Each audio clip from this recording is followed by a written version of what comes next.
বেশিরভাগ রাজনৈতিক দল আনুপাতিক হারে জাতীয় নির্বাচন চায়। সেখানে যদি পুরো নির্বাচন সংখ্যানুপাতিক পদ্ধতিতে কিংবা আনুপাতিক হারে নাও হয়, জাতীয় ঐক্যমত্য কমিশনের আলোচনায় উচ্চকক্ষে আনুপাতিক হারে প্রতিনিধিত্ব নিশ্চিতের যে বিধানটি করা হয়েছে, আমরা যদি সারা দেশে 20% ভোট পাই তাহলে আমাদের উচ্চকক্ষে 20 জন প্রতিনিধি থাকে।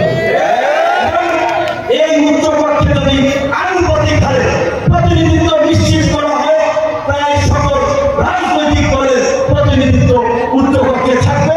একটি ভাইব্রেন্ট এবং একটি কার্যকর পার্লামেন্ট হবে। সেই জন্য আমরা বলেছি নিম্নকক্ষে না হলেও উচ্চকক্ষে আগামী নির্বাচন এবং আগামী সংসদের জন্য পিআর পদ্ধতিতে প্রতিনিধিত্ব নিশ্চিত করা হবে। পিআর পদ্ধতিটা কি? 30 সেকেন্ড আপনাদেরকে সহজ করে বোঝাতে চাই।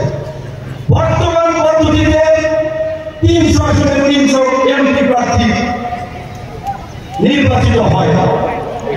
এই 300 আসনে হবে নিম্নকক্ষ, যারা সরকারের উন্নয়ন কর্মকাণ্ড এলাকাকে নিয়ে কাজ করবে। আর এই নির্বাচনে অংশগ্রহণকারী রাজনৈতিক দলের বক্তব্য, অর্থাৎ সরকার সারা দেশ মিলিয়ে সেই কটাই % ভোট পাবে, ওই কয়েকজন তাদের প্রতিনিধিত্ব উচ্চকক্ষে থাকবে। কোন দল যদি 1% ভোট পায় সারা দেশ মিলিয়ে, তবে তাদের একজন প্রতিনিধি উচ্চকক্ষে থাকবে।